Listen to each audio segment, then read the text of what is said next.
Salut à tous et bienvenue dans Autour d'un café, un nouvel épisode avec un nouvel invité, Walapi. Walapi, bonjour. Bonjour, très content d'être là. Merci pour l'invitation, désolé. Merci à toi d'avoir accepté. Alors, tu viens de Montréal. Est-ce que tu peux nous dire qui tu es, qu'est-ce que tu fais, pourquoi tu es à Montpellier? Et oui, je viens de Montréal, Canada, la province du Québec, le fameux Québec que tous les Français veulent aller vivre et visiter. Et je suis DJ, animateur radio et également aussi fondateur du label Voyage Fantastique, qui est tout sur le même étiquette, si on pourrait dire. Voyage Fantastique, qui est une soirée, une émission de radio et également aussi un label. Du coup, ta musique, toi, c'est le funk. Oui, en prédominance, c'est le funk, disco-funk, début années 80, et aussi la nouvelle recrudescence du funk depuis peut-être les 10-12 dernières années. Alors oui, Voyage Fantastique est vraiment centré sur funk, boogie, disco, tout ce qui fait danser, quoi. Donc en fait, tu as plusieurs casquettes. Tu es DJ, tu as créé un label et une radio, c'est ça? Oui, c'est exact. Je joue plusieurs rôles. J'ai aussi mon comparse, Dr. Mad, qui m'aide beaucoup, ce qui a trait aussi au label, aux soirées. Il est avec moi, mais c'est ça, c'est moi le dragon à trois têtes du Voyage Fantastique. Ok, du coup, Walapi, pourquoi ce blaze? Ça veut dire quoi? Tu peux nous raconter un petit peu l'histoire de ce blaze? Oui, certainement. Tout a commencé que c'était la première fois que je faisais un événement. J'avais pas encore de blaze, comme vous dites, ou de zebla. Et je portais depuis peut-être la 7e année des Clarks Wallabies.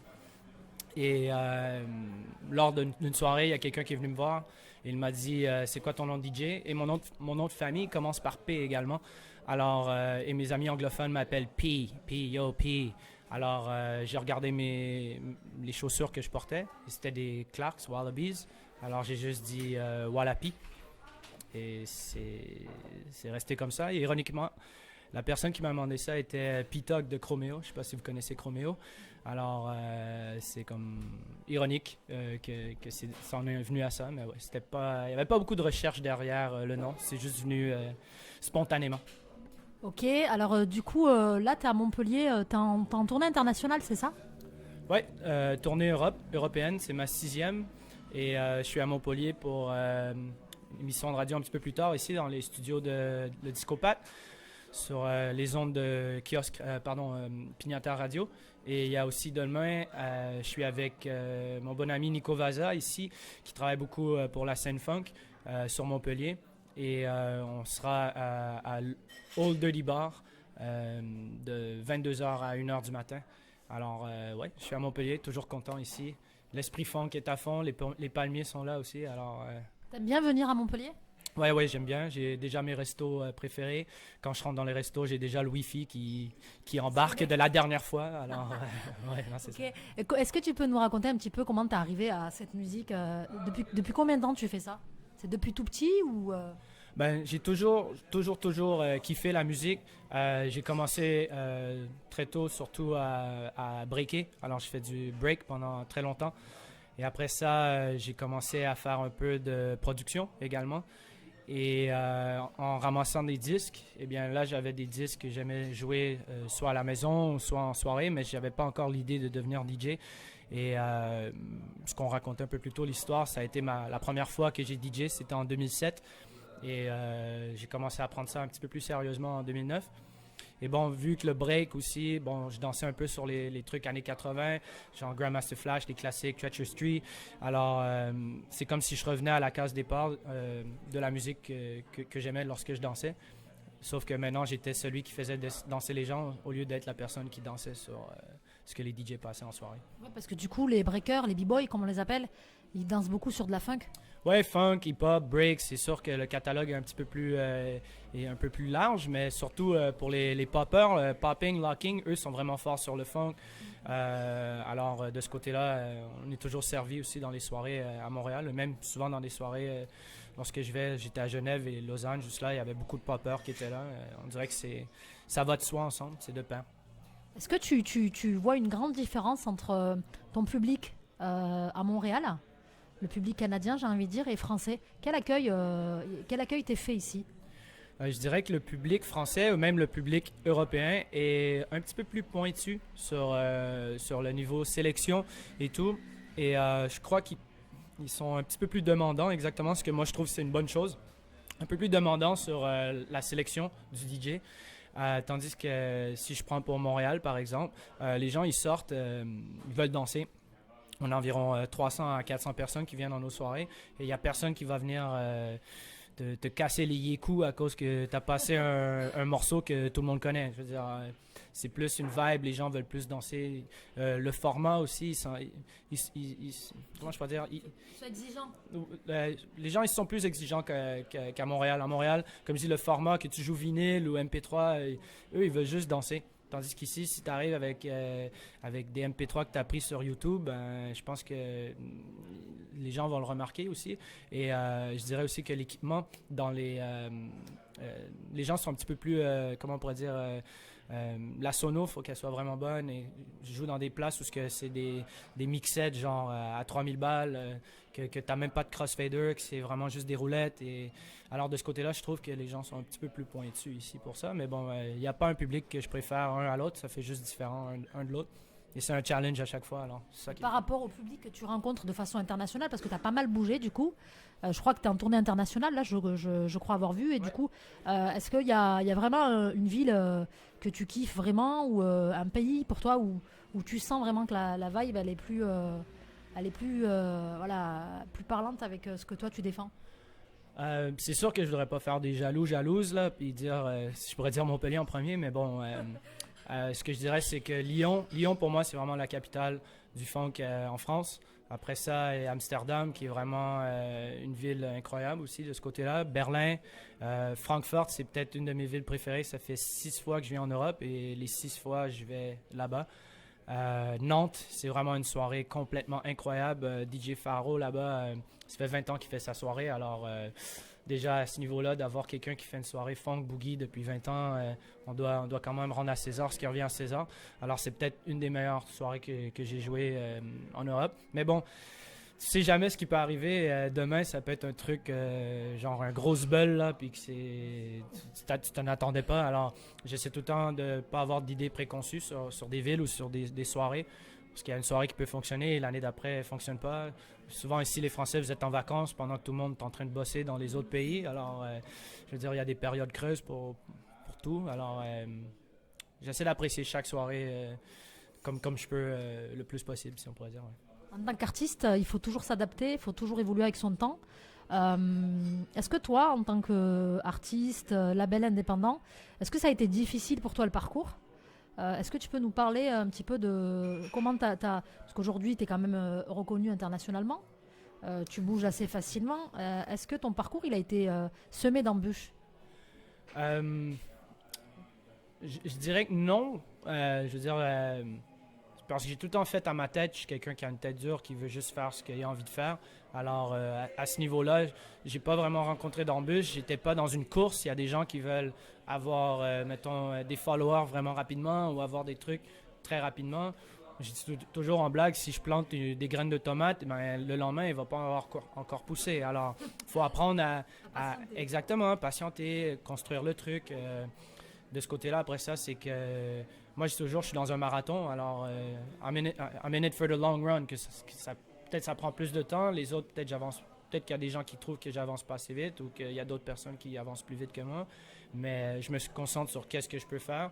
Et je mets la musique en premier. C'est pas moi qui est le plus important, c'est la musique.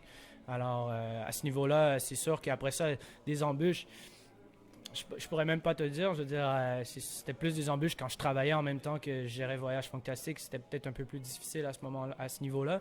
Mais là, ça fait 4 ans et demi que je fais que me concentrer sur Voyage Fantastique. Et je vis les 4-5 meilleures années de ma vie. Alors, je pourrais pas dire vraiment que j'ai eu une embûche à cause de cela. C'est juste, I'm living a dream. So, c'est un peu ça.